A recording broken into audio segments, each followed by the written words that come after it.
Doug Collins.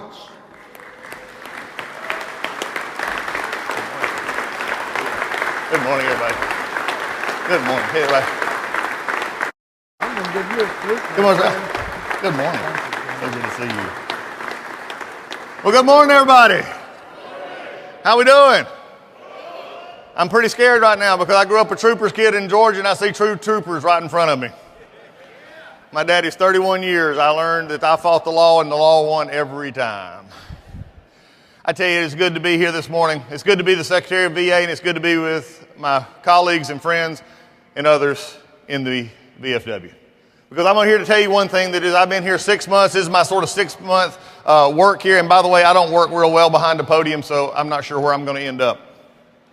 I already feel cramped in here. When you understand what we're about at the VA, when I understand 6 months ago I swore into that oath and President Trump told me, I said, Mr. Trump, I said, President, what do you want me to do? He said, I want you to take care of my veterans. I said, that's easy, sir. We'll take care of that. 6 months ago when I swore in, I said there was going to be one thing and one thing that was going to be true. At the VA, no matter what you may have thought of it, what you may have had of it, we're understanding that the VA is a large bureaucratic organization. But ever since February 5th, when I swore in, I said there'll be one truism, and that is the veteran will always be the center focus of the VA, no longer our organization, no longer our stuff. It's about what the veteran needs, and the veteran will always come first at the VA.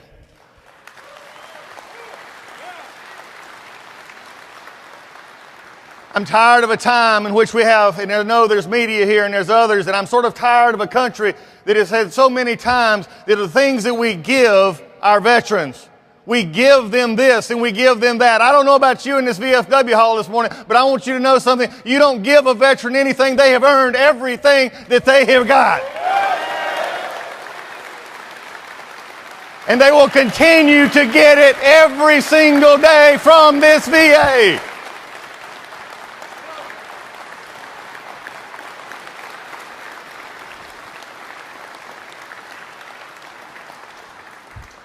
And also, if you haven't noticed, and my wife is not here, so she can't stop me from moving around as much, I don't sit still real well.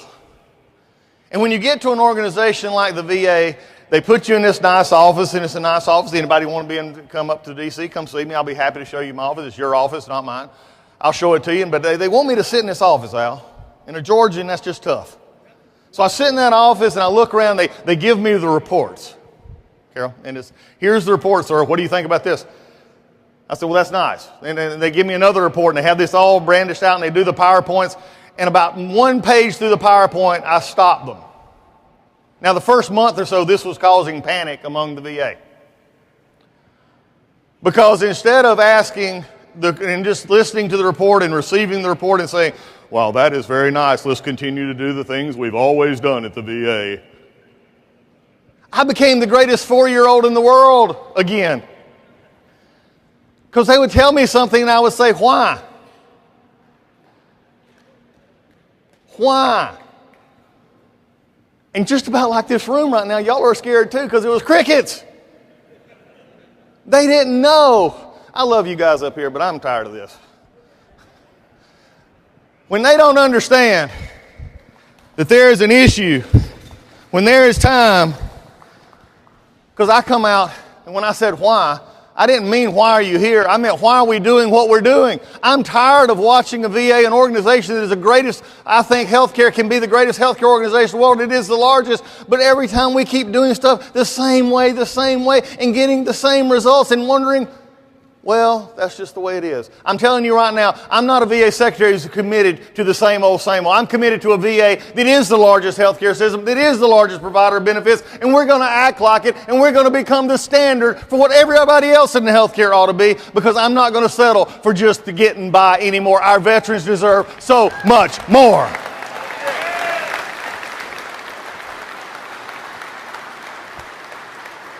So I also have made a plan that I don't lead from Washington, D.C. This is my 21st state in 6 months.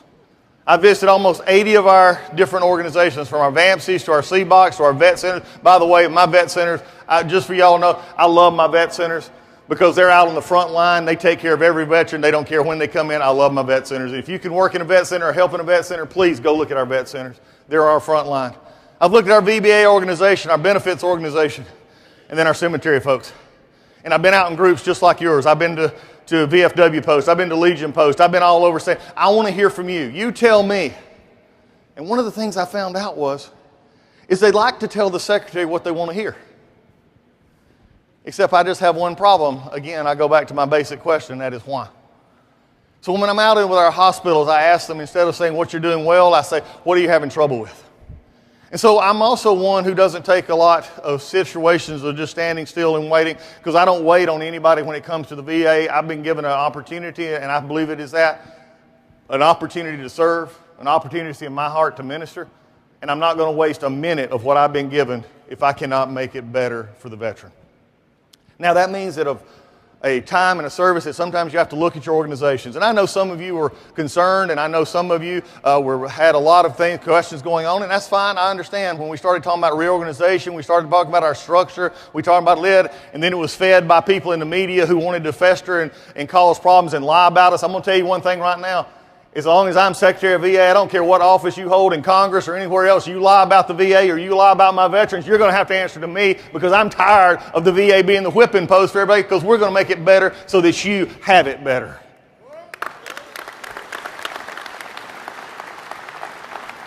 When we understand that, that means that we had to look at a structure and an organization that had just grown, and a lot of stuff spent to it, but with no real results. You know, when I came in, we had grown in the last 4 to 5 years, hundreds of thousands of employees and hundreds of billions of dollars of people. But you know what? Our metrics are going the wrong way.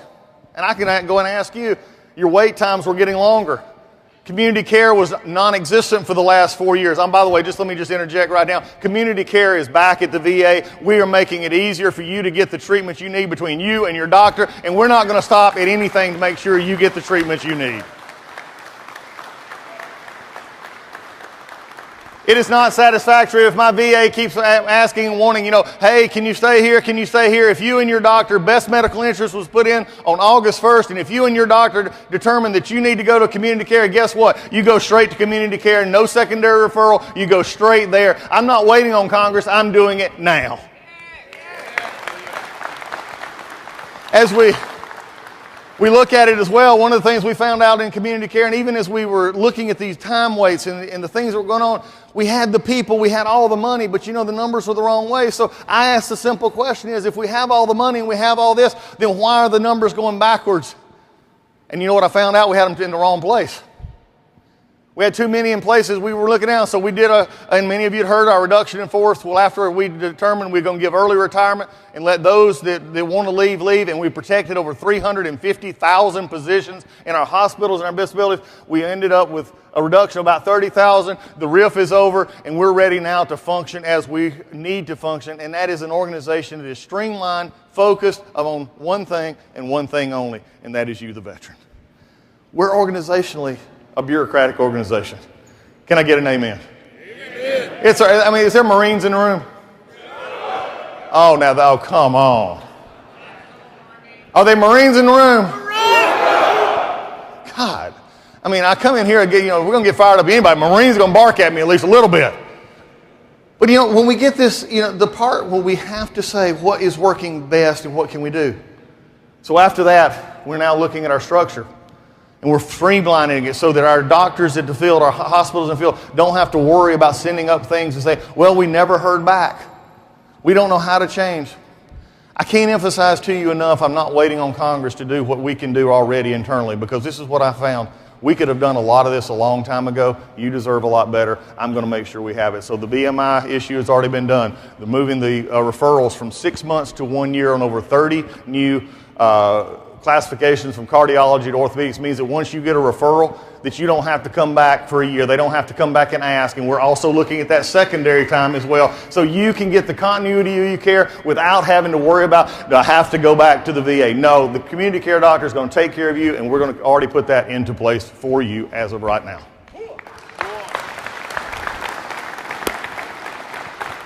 And then for many of you, and this is a big one for me, since I took office on February the 5th, we had a backlog of 260,000 plus disability backlog claims over 125 days. Unacceptable. We decided we were going to get something done, and that's what we did.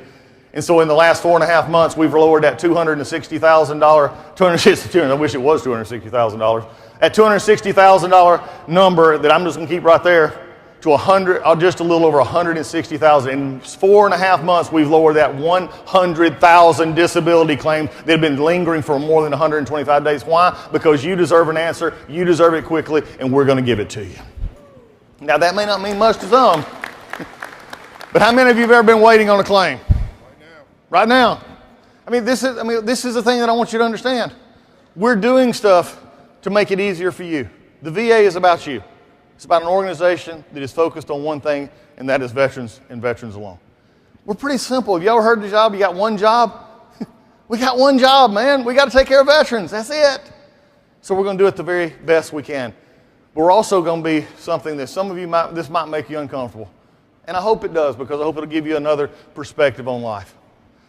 I am a firm believer as I've looked out over the VHA and I've looked out over VBA and I've looked at how you can access care and how you access your disability benefits. To me, it is a tragedy. And it is going to be fixed because I'm working on it every day to see how we can do this.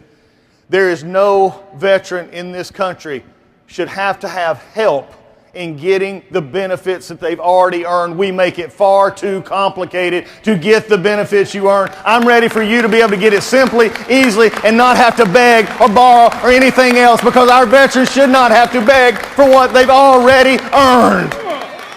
This is not what we need to be about. And I know that's uncomfortable. So we go get help. We go get help. Why do I need help? Why should I have to go, Sheridan, get somebody to help me get what I've already earned?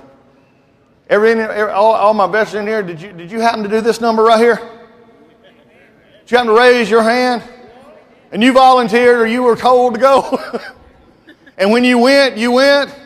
Explain to me why you have to do anything else more complicated to get what you've already earned. I've already told Congress this, I'm telling the President this, and we're going to make it happen, because in the next 4 years, I want to make it as easy as possible to get what you've already earned, because that is just where we need to be. But also, I need your help as well. I need the VFW's help, because there's a couple of areas in my heart that are really important to me, and they're really important to you. And that is that we need to reach out to our veterans. Number one, I want you to look around. How many people that you know that are veterans that are not here right now?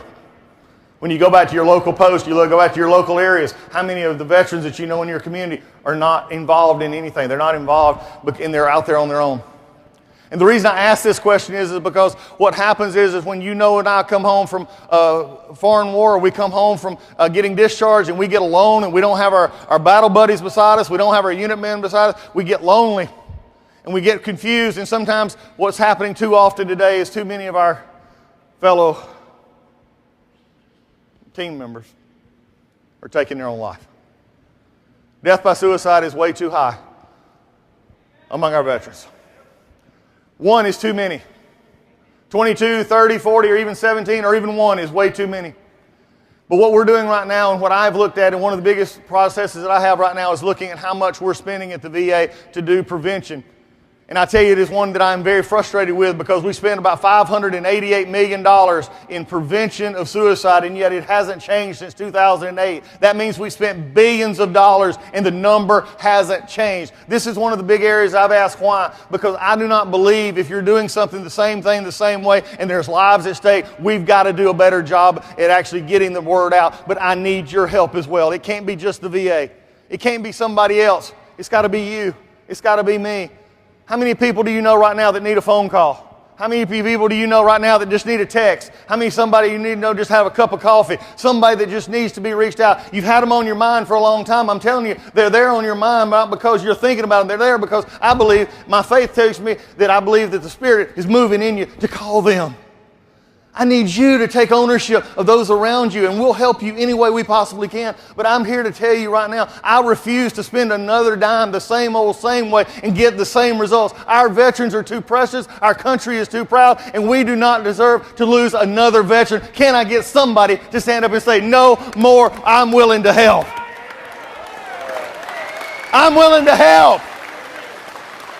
I'm willing to find somebody and tell them, I'm willing to tell them that they're loved, that they're cared for, that the VA is here, that the VFW is here, that we're all here. Our veterans deserve so much more. So no more. No more. My hope is you understand something. There might be just a little bit different about this weird secretary from Georgia who talks funny. Hey. And I love you too. You know, go Dogs. For those of us who, and I'll just break out of character here for just a moment. For those of us who seem like we're trapped up here near the Ohio State University. Okay, I'm going to help you out. OH. Would y'all learn to spell? Okay. For those of us who just go Dogs. But thank God I got them right here close. But I'll tell you this. I'll give everybody else have their chance as well. But I will say this. I'm going to go back to where I started. There's a lot of things happening at the VA. Now, I will say this, because if you ever read my comments on my social media, by the way, I try to go everywhere. I've been places that the secretaries haven't gone, just in what I was just talking about suicide. I'm doing podcasts. I'm doing new media. I'm doing everything I can to get the word out that the VA is a place to help, or we'll find you a place to help. I want to make sure that nobody feels left out and left behind. Because at the end of the day, the VA is simply a service organization. That's all we are. We're a service organization that does some things to help veterans, like health care, like disability benefits, like cemetery services. So at the end of the day, I want you to expect more from us.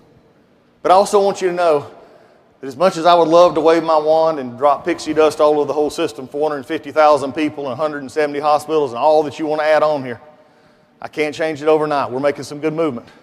And some of you are saying, well, I've heard it before and it hadn't changed for me. Give me a chance. I just started 6 months ago. I think we got a pretty good start. I'm not waiting on Congress. The president didn't say, by the way, when the president told me to take care of veterans, he didn't say wait on anybody. And if you happen to figure out who my boss is, he doesn't seem to wait around for many people either.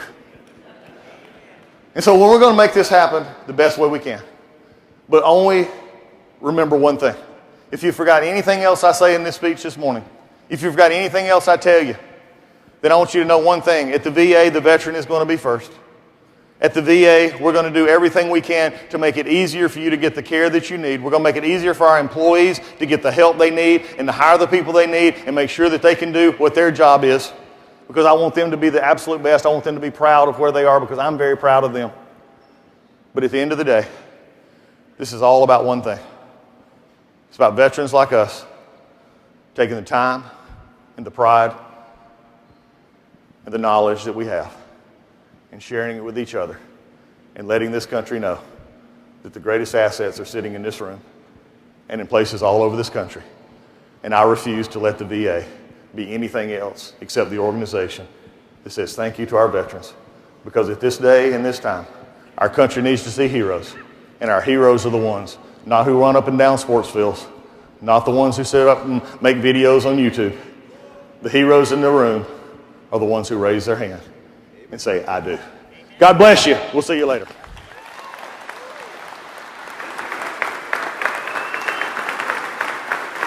I love my VA. I love it.